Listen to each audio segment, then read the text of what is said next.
Assalamualaikum warahmatullahi wabarakatuh. Apa kabar adik-adik? Semoga selalu dalam keadaan sehat walafiat ya. Nah, kita sudah poin saja. Kita akan membahas materi kelas online kita kali ini, yaitu pengantar bisnis. Silakan dibuka slide-nya. Slide pengantar bisnis.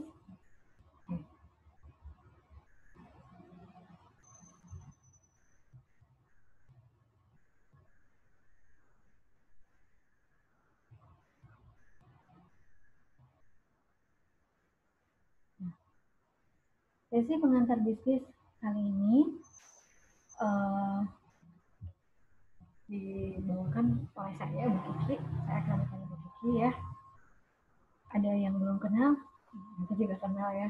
Karena kita main di Bilasi, jadi kita udah waktu untuk perkenalan. Oke? Nah, kenapa sih harus ada mata kuliah pengantar bisnis?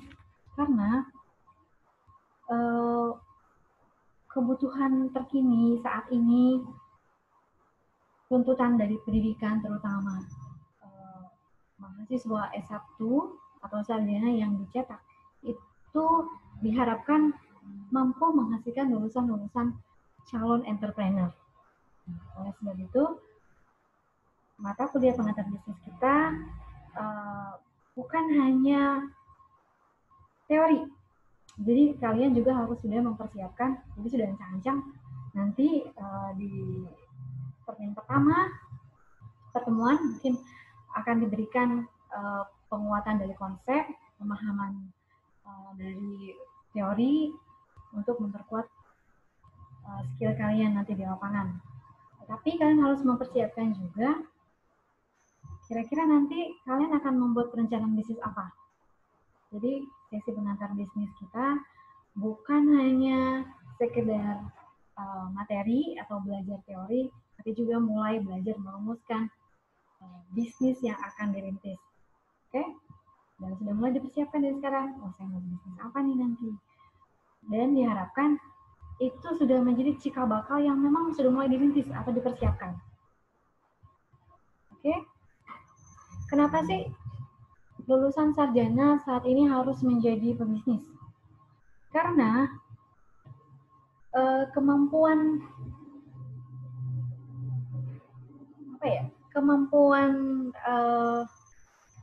tidak kita pungkiri bahwa rata-rata perekonomian masyarakat Indonesia itu adalah lebih banyak di middle. Nah, kemudian kekuatan ekonomi itu bisa dilihat dari kemampuan para produsennya untuk bisa menggeliatkan perekonomian bangsa. Oleh sebab itu, maka digeliatkan, di sounding dengan penuh semangat yang namanya ekonomi kreatif. Ayo kita semua menjadi entrepreneur, menjadi produsen. Lagi pula, siapa sih yang tidak ingin menjadi orang yang mampu?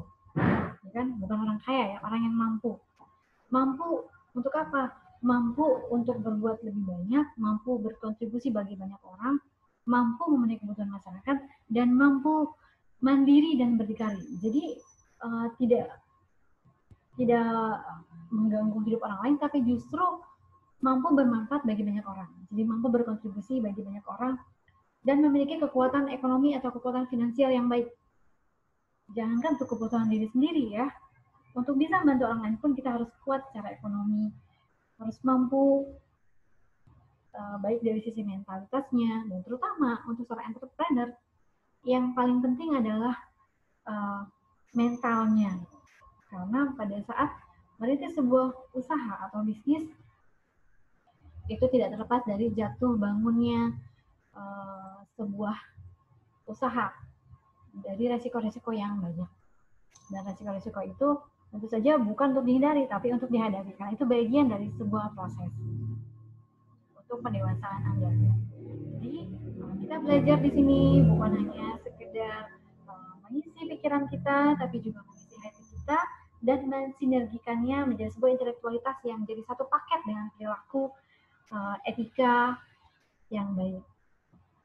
Jadi bukan hanya sekedar pebisnis yang ingin mencari keuntungan untuk diri sendiri, tapi menjadi seorang pebisnis untuk bisa bermanfaat bagi banyak orang. Oke, sebagai overview, secara teori bisnis itu apa sih? Bisnis adalah suatu kegiatan atau aktivitas baik secara individu atau kelompok yang terencana dan terorganisir di dalam mencapai tujuan perusahaan. Apa tujuan perusahaan? Laba, sudah pasti. Guna memenuhi kebutuhan masyarakat. Jangan ganggu saya ya, saya ada bisnis nih. Pernah dengar kan teman bilang gitu, mau ikut aku enggak? Aku sedang ada bisnis. Kesannya bisnis itu, wah, bagaimana earn money, gitu. Menciptakan atau mengundang uang. Itu dalam perspektif sempit ya. Tapi dalam perspektif yang lebih luas, dia berusaha menciptakan, berusaha memenuhi kebutuhan masyarakat. Komponen utama dalam bisnis yang pertama money. Kenapa money? Kenapa uang? Karena memang uang itu bukan hanya sekedar tujuan dari laba, tapi juga memang untuk menarik laba itu sendiri melalui apa? Investasi misalnya.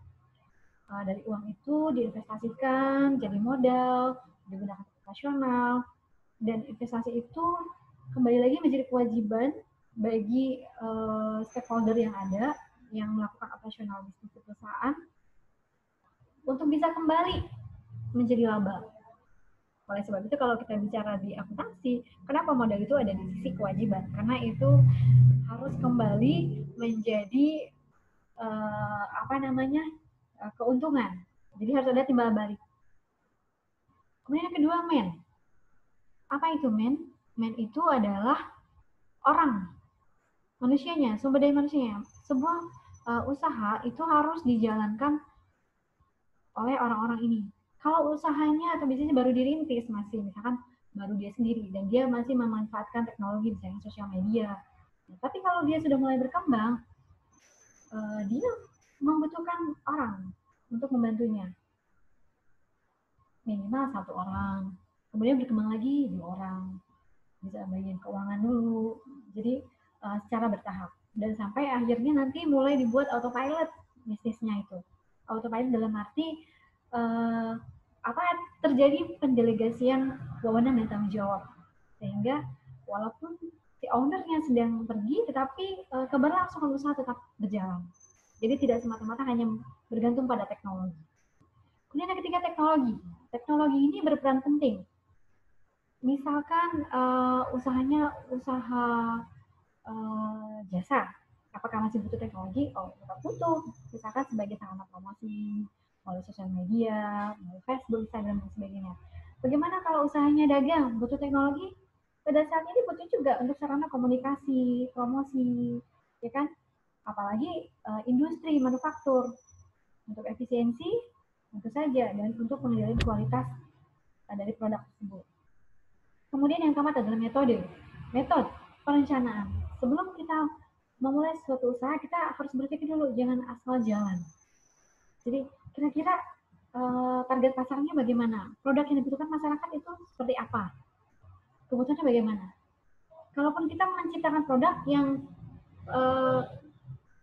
dari sisi, kalau kita bicara soal produk, itu ada 2 sisi, yaitu sisi needs and want, kebutuhan dan keinginan. Nah, untuk sisi kebutuhan, itu produknya pasti jadi kebutuhan utama masyarakat. Nah, untuk sisi keinginan, ini belum tentu juga. Bisa jadi itu adalah kebutuhan sampingan, sesuatu yang bukan jadi prioritas. Nah, apakah itu tidak ada peluang? Bisa ada. Karena tidak semua produk itu harus diciptakan untuk yang main ya, karena nanti pasarnya tidak merata. Nah, lalu bagaimana supaya jadi menarik? Nah, kita harus rencanakan. Berarti kita harus mendesain sedemikian rupa, membranding produk tersebut supaya menarik, dan menciptakan inovasi-inovasi sehingga produk itu beda dari yang lain. Kemudian program. Kita harus membuat program kerja. Dari rencana kita, tahap pertama kita mau apa dulu stepnya, atau semacam milestone. Tahap kedua kita mau apa dulu. Jadi by proses, semuanya by proses. Tidak tiba-tiba, blok, ada lalu mau semuanya berjalan. Bahkan cita-citanya gunung pun juga by proses. Atau bukit deh, jauh-jauh, bukit buatan ya. By proses kan sedikit demi sedikit. Kemudian sasarannya tadi target pasarnya. Kemudian nanti mau dipasarkan kemana, kemudian tadi sasarannya untuk pangsa pasarnya untuk kaula muda, tua, atau bisa untuk segala usia, dan apakah musiman.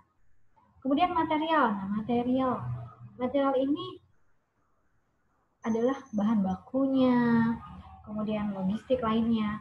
Tidak terlepas hanya untuk perusahaan yang memproduksi barang ya, tapi juga bisa untuk jasa. Nah, kalau jasa, material berarti konten dari produk jasanya.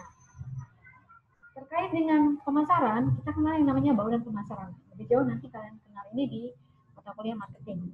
Jadi ada produk dikenal dengan 4P, kemudian ada jasa. Nah, kalau jasa itu ada 7P, dari 4P tadi ditambah sama 3P-nya lagi. Nah, untuk kalian yang produk, jadi produknya harus menarik, harus sesuai dengan kebutuhan masyarakat.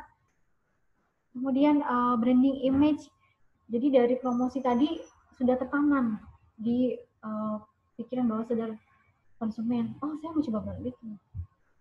Promosinya harus sedemikian rupa menarik sehingga benar-benar eye catching, ada keinginan, ada daya tarik, dan lebih bagus lagi jika bisa menjaga mutu dan kualitas, apalagi kepuasan pelanggan. Kemudian price, harganya disesuaikan. Ada yang menyatakan bahwa ada harga, ada rupa. Itu kalau memang brandingnya sudah oke. Tapi jika Anda masih merintis, pada umumnya mereka akan ambil profit itu tidak banyak. Dengan kalkulasi sudah melampaui BEP atau titik impas atau tidak untung tidak rugi atau balik modal saja. Tujuan untuk apa? Untuk menjaring sebanyak mungkin quantity. Jadi kalau kualitasnya banyak, walaupun untungnya sedikit, itu akan terakumulasi menjadi besar. Jadi nanti setelah diakui, setelah dikelompokkan, bisa dinaikkan sedikit demi sedikit. Atau biasanya juga ada yang pada tahap awal, dia mulai memberikan diskon. Jadi tidak dapat untung, tapi cukup untuk balik modal saja dulu, karena dia masih pengenalan produk. Kemudian price, tadi sudah disinggung di depan. Kita mau tempatkan produknya jual di mana, harus disesuaikan. Jadi jangan asal jual. Jangan menjual sepatu di pantai. Wah, itu rata-rata penduduknya adalah nelayan, jarang pakai sepatu, gitu kan. Nah, kemudian promosi. Nah, promosi ini harus juga tepat, sesuai dengan kebutuhan masyarakat, baik tempatnya, baik produknya, bahkan kemasannya, kemudian branding dalam desainnya, bahkan tata layout barang juga itu merupakan salah satu bagian teknik dari promosi. Nah, kemudian jasa. Jasanya ada 7P. Jadi 4P ditambah 3P. 3P-nya itu yaitu person. Dalam sebuah industri jasa, fungsi dari personalia atau pribadi dari si tenaga penjual itu sangat berperan penting. Kenapa? Karena yang pertama adalah image, kesan pertama. Image itu harus ditampilkan sebaik mungkin dari si person ini. Kemudian kepuasan pelanggan. Bagaimana dia memperlakukan pelanggannya, bagaimana dia bersikap, dan bagaimana supaya pelanggannya bisa loyal. Itu tergantung bagaimana pribadi dari person ini. Kemudian physical evidence. Nah, untuk jasa, tidak bisa lihat produknya, tapi bisa lihat bukti dari hasil produknya. Misalkan konsultan jasa, konsultan laporan keuangan. Nah, bukti fisik dari jasanya apa? Laporan keuangan itu tadi, ya kan? Kemudian yang ketiga adalah proses. Nah, karena jasa ini tahap demi tahapnya tidak langsung terlihat, dia by proses untuk jadi sebuah physical evidence. Kita ambil contoh lain, misalkan jasa belajar, konsultan belajar atau rumah belajar. Nah, kalau di rumah belajar, prosesnya apa? Dia diajarkan step by step, belajarnya mengenai apa, kemudian perkembangannya bagaimana, step by step, pemahaman itu diberikan supaya nanti anak itu memang benar-benar mampu. Nah, physical evidence-nya apa? Ketika misalkan targetnya 3 bulan selesai, pada saat 3 bulan selesai, sudah melalui tahap evaluasi tentunya, itu harapannya sudah tercapai. Misalkan dia mampu berbicara bahasa Inggris dengan aktif, misalkan. Atau dia mampu menguasai materi jarimatika dari penjumlahan, pembagian, pengurangan dengan aktif, dengan lancar. Itu adalah physical gitu. Selanjutnya, kenapa bisnis itu penting? Bisnis penting karena yang pertama memenuhi kebutuhan masyarakat, yaitu needs and wants tadi. Jadi ada kebutuhan, ada keinginan. Kebutuhan itu yang needs yang jadi prioritas. Kemudian memperoleh keuntungan dari bisnis, yaitu uang tentunya, laba. Ya kan, itulah daya tarik utamanya. Setiap orang ingin memperbaiki kehidupan ekonominya, kan? Kemudian bisnismen atau entrepreneur adalah orang yang berani menggunakan sejumlah uang dan waktunya dengan berani mengambil risiko dalam menjalankan bisnisnya. Oleh sebab itu, yang paling penting adalah selain menambah wawasan, juga mengumpulkan keberanian mental kesiapan. Karena seorang entrepreneur itu bukan hanya sibuk mencari sibuk pemikiran bisnisnya saja. Ketika usahanya sudah mulai berkembang, di pundaknya itu sudah ada kewajiban yang melekat, tanggung jawab yang melekat, yaitu bagaimana keberlangsungan hidup timnya. Jadi dia tidak bisa hanya memikirkan diri sendiri. Dapur timnya pun dipikirkan, keluarga timnya dipikirkan, keberlangsungannya. Jadi tidak hanya fokus memikirkan yang penting saya untung, tidak peduli apa saya, nggak bisa begitu. Begitu juga dengan personil atau timnya. Lalu bagaimana kalau untuk membuka peluang usaha sendiri tapi belum bisa? Nah, itu bisa dilakukan sendiri. Maksudnya begini, saya mau merintis usaha, tapi saya belum mampu. Sebentar.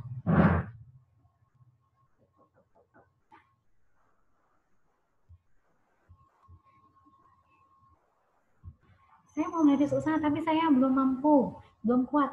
Nah, ingat dengan teorinya Abraham Maslow, 2 kuadran ya. Nah, jadi jangan hanya berpijak di satu kuadran pada penghasilan aktif, yaitu bekerja, tapi juga pada penghasilan pasif.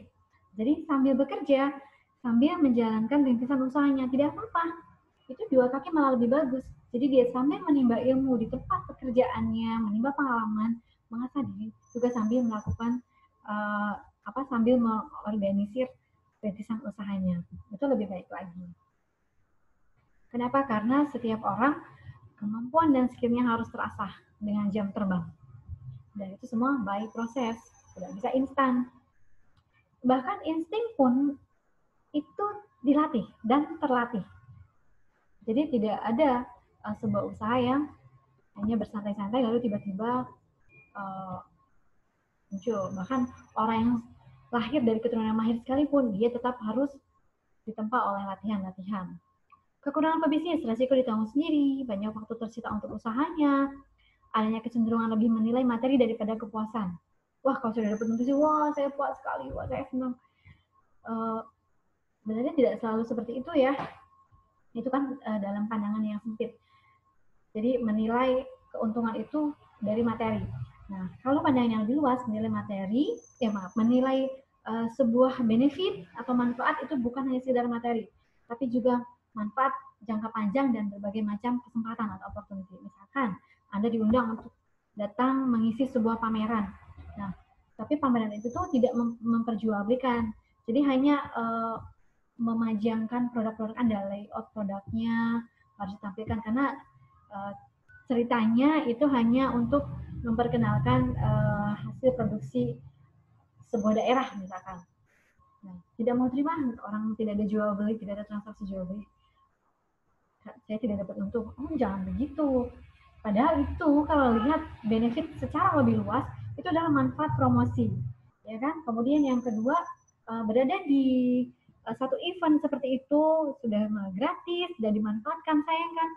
Itu adalah salah satu teknik marketing yang gratis, di mana kita menaikkan strata produk kita supaya bisa diakui masyarakat, supaya bisa dilihat, oh ini produknya ternyata diakui, ternyata bermutu, ternyata sudah ada jaminan kualitasnya, sudah terlindungi dari sisi pelayanan konsumennya, kehalalannya, kelayakan produknya. Jadi jangan melihat sesuatu dari satu sisi saja. Memiliki ego yang tinggi, ya itu tadi karena dia hanya melihat dari satu sudut pandang yang sempit.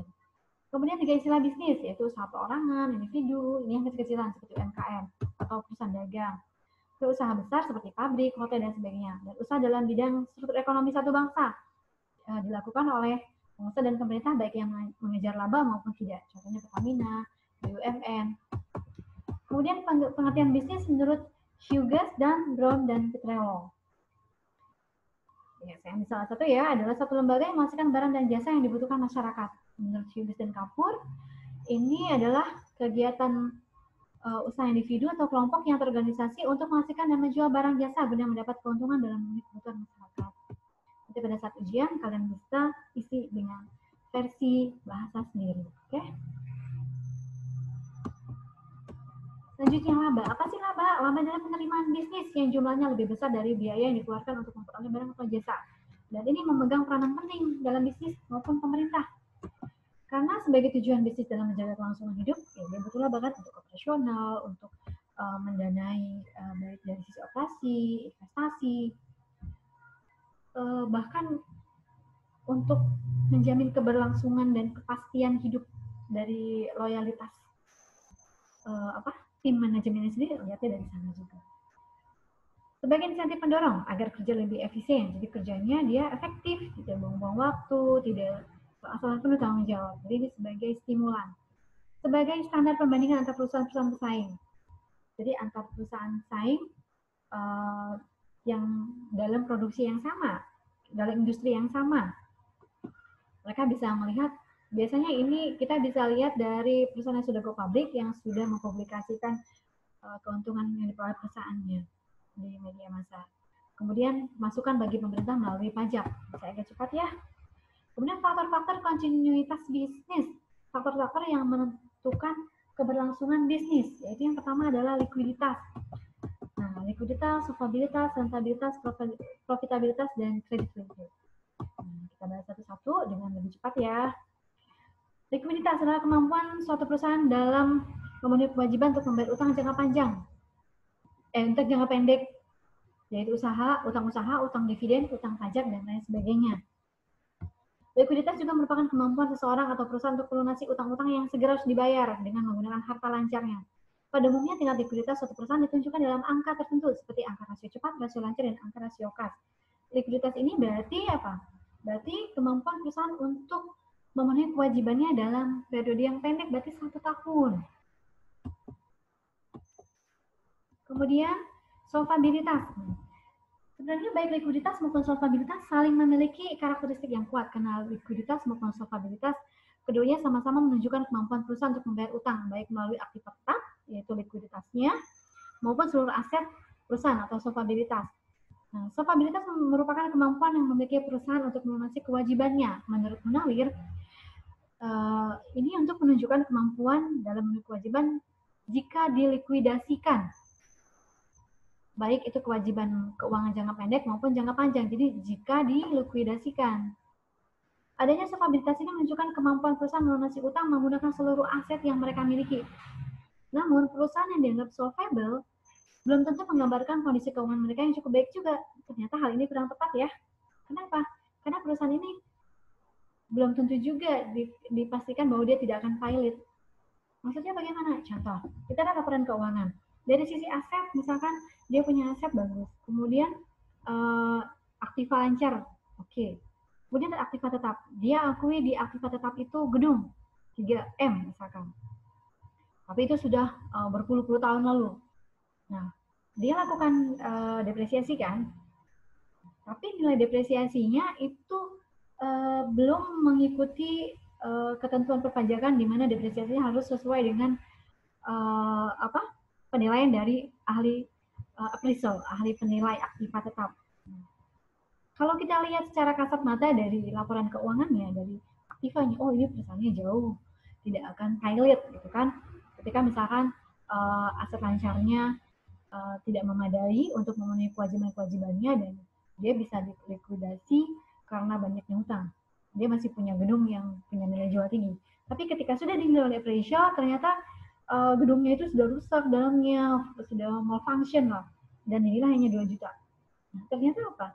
Yang dianggap solvable ternyata tidak menjanjikan bahwa itu mampu tidak akan terkena pilot, gitu ya. Jadi jadi harus apa yang tertuang di neraca, kalau tidak jeli maka dia tidak akan paham bahwa ini perusahaannya memang sebenarnya tidak solvable, jadi tidak pilot. Nampaknya solvable dari laporan keuangan, tapi ternyata tidak ya, karena tadi perusahaan yang memiliki rasio solvabilitasnya kan memiliki risiko kerugian yang lebih tinggi. Nah, itu tadi ya. Nah, rasio-rasionya adalah debt to asset ratio, berarti rasio utang terhadap aset, kemudian debt to equity, utangnya terhadap ekuitas, kemudian tangible asetnya terhadap aktiva tetap. Selanjutnya adalah soliditas. Nah, faktor ketiga adalah tingkat rasio yang memiliki perusahaan yang menunjukkan tingkat kepercayaan konsumen terhadap perusahaan, meliputi tingkat kepercayaan. Soliditas moral, yaitu kepercayaan pihak luar terhadap para pemimpin perusahaan. Jadi pemimpinnya itu dianggap capable, memiliki attitude yang baik. Oleh sebab itu kita harus membiasakan berusaha. Walaupun setiap orang punya banyak kekurangan, tapi berusaha, berperilaku baik, attitude yang baik, dapat dipercaya, dipegang omongannya, komitmen yang bisa dipegang. Sehingga dalam merintis usaha itu biasanya bisa lebih cepat majunya karena dia lebih menghargai. Dan setiap orang pasti akan mau bekerja sama dengan orang yang lebih mampu menghargai, menjaga komitmen, menjaga relasi, networking, ya kan, daripada orang yang suka-suka, kapan saya mau, kapan saya butuh, saya serius, saya nggak butuh, saya nggak, tidak bisa. Jadi orang-orang oportunis itu biasanya lambat. Kenapa? Saya bilang lambat karena dia kacamatanya hanya melihat keuntungan dalam jangka pendek dan sempit. Jadi ini faktor yang sangat penting ya. Kemudian soliditas komersil, itu kepercayaan akan pemenuhan janji-janji dalam kegiatan perusahaan. Misalkan janji kalau beli diskon, beli sebuah produk dalam jumlah besar kemudian dibayar dalam 1 minggu maka diberikan diskon 10%. Ditepati diskonnya, janjinya. Jangan sampai tidak ditepati karena alasannya misalnya cash flow kita lagi bermasalah. Kan sudah janji, ya kan? Janji tetap ditepati apapun yang terjadi. Karena itu bisa jadi ujian dari komitmen. Kemudian soliditas finansial, itu kepercayaan dalam bidang keuangan pada perusahaan. Ini biasanya dalam pengajuan sebuah kredit. Jadi bagaimana dia bisa dipercaya dalam sebuah komitmen melalui laporan keuangan. Jadi laporan keuangannya benar-benar mencerminkan kinerja perusahaan yang sebenarnya. Jadi bukan window dressing atau saya lupa. Ada istilah lain yang ngotak-ngatik laporan keuangan itu apa namanya selain window dressing. Ya sudah, nanti aja ya kalau seksi akuntansi ya, lupa saya. Kita lanjut dulu ya, karena kita melakukan sama durasi. Kemudian rentabilitas atau profitabilitas adalah kemampuan perusahaan untuk menghasilkan laba selama periode tertentu dan umumnya dirumuskan sebagai L atau M, di mana L adalah jumlah laba yang diperoleh dalam periode tertentu dan F adalah modal atau aktif yang digunakan untuk menghasilkan laba tersebut. Tujuannya untuk apa? Sebagai indikator tentang efektivitas manajemen. Kalau manajemennya bekerja, itu besar kemungkinan ada hasil kan, ada laba yang diciptakan. Dan satu alat untuk membuat prediksi laba perusahaan. Jadi sebuah laba itu bisa dibuat forecastingnya atau peramalannya dengan apa? Dengan tadi melalui budgeting, melalui perencanaan, melalui program-program, melalui metode-metode sasaran yang tepat. Jadi semua terorganisir, semua by proses. Jadi tidak serta-merta tiba-tiba ada, tiba-tiba prosesnya itu serampangan gitu ya. Jadi tidak sistematis. Kemudian sebagai alat pengendalian bagi manajemen. Manajemen bisa melihat karena ini laba adalah cerminan dari kinerja perusahaan seperti juga laporan keuangan ya. Nah, laba ini juga mencerminkan sebuah manajemen yang berkontribusi bagi perusahaan. Kemudian rentabilitasnya terbagi dua, yaitu rentabilitas ekonomis, perbandingan antara laba usaha dengan modal sendiri dan modal asing yang digunakan untuk menghasilkan laba tersebut dan dinyatakan dalam persentase. Rentabilitas modal sendiri, kemampuan perusahaan dengan modal sendiri yang bekerja dalamnya untuk menghasilkan keuntungan. Nah, yang kelima adalah kredit WDK, yaitu tingkat kepercayaan dalam bisnis hingga layak memperoleh kredit atau pinjaman. Nah, ini harus dijaga. Biasanya kalau mau mengajukan kredit itu akan dilihat 5C-nya ya, dari sisi kapitalnya, kemudian C-nya apa lagi? Oke, kita lanjut dulu ke sini ya.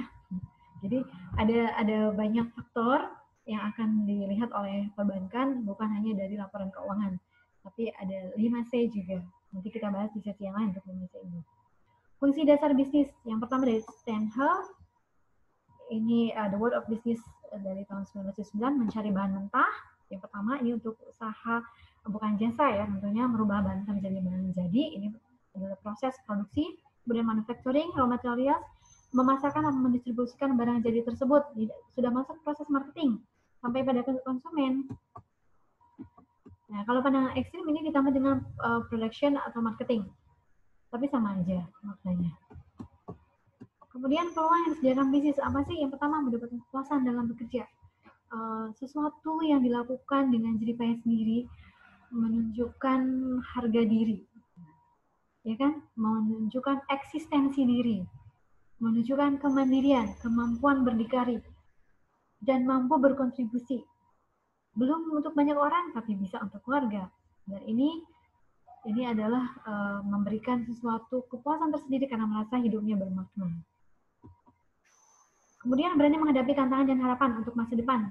Dari sisi profit yang berkelanjutan, organisasi yang besar, kemudian tim yang bisa autopilot, usaha yang autopilot, bisa ditinggal kemana-mana tapi tetap berlangsung dan tetap menghasilkan keuntungan, kemudian bisa melebarkan sayap dengan ekspansi usaha baru, atau bisa diferensiasi produk, menciptakan produk-produk yang baru, yang inovatif, yang berbeda dengan pasar, yang unik. Itu juga merupakan peluang-peluang. Membuka lapangan pekerjaan dalam beberapa tingkatan. Kalau sudah semakin besar, bukan hanya 1, 2, 3, bisa lebih, ya kan? Bisa berlapis-lapis, ada beberapa layer manajemen. Keuntungan persaingan sehat. Harga bagi konsumen bisa lebih rendah karena produsen berusaha bekerja lebih efisien dan menurunkan harga jual. Nah, karena persaingan sehat, jadi harga dijual cukup terjangkau bagi konsumen. Kemudian bisnis berusaha meningkatkan pelayanan bagi konsumen karena persaingan sehat tadi. Jadi semuanya bersaing secara sehat, bersaing mutu, bersaing kualitas, bersaing pelayanan, bersaing kehandalan produk, dan bersaing manfaat nilai tambah yang diberikan oleh produk tersebut. Bahkan dari sisi kepuasan pelanggan juga ada berbagai tingkatan yang sampai service delight. Bagaimana pelanggan yang sudah membeli, dia akan membeli lagi terus dan loyal, bahkan dia bisa mengajak pelanggan baru untuk ikut loyal kepada perusahaan tersebut. Kemudian bisnis berusaha menciptakan barang baru dengan mutu yang baik melalui inovasi, barang-barang yang khas, yang unik, menghilangkan bisnis yang tidak mampu bekerja secara efisien dan memboroskan sumber daya. Jadi secara alami akan ada eliminasi atas produk-produk yang hanya asal-asalan dibuat, sekedar mengambil untung sebanyak-banyaknya, tapi tidak memperhatikan kualitasnya, tidak memperhatikan perlindungan konsumen, tidak memperhatikan dampaknya terhadap lingkungan dan masyarakat. Baiklah, sampai di sini dulu sesi pertama kita. Mudah-mudahan bermanfaat. Sampai jumpa lagi di sesi yang kedua. Untuk tanya jawabnya nanti bisa melalui WA grup saja. Oke? Selamat siang. Assalamualaikum warahmatullahi wabarakatuh.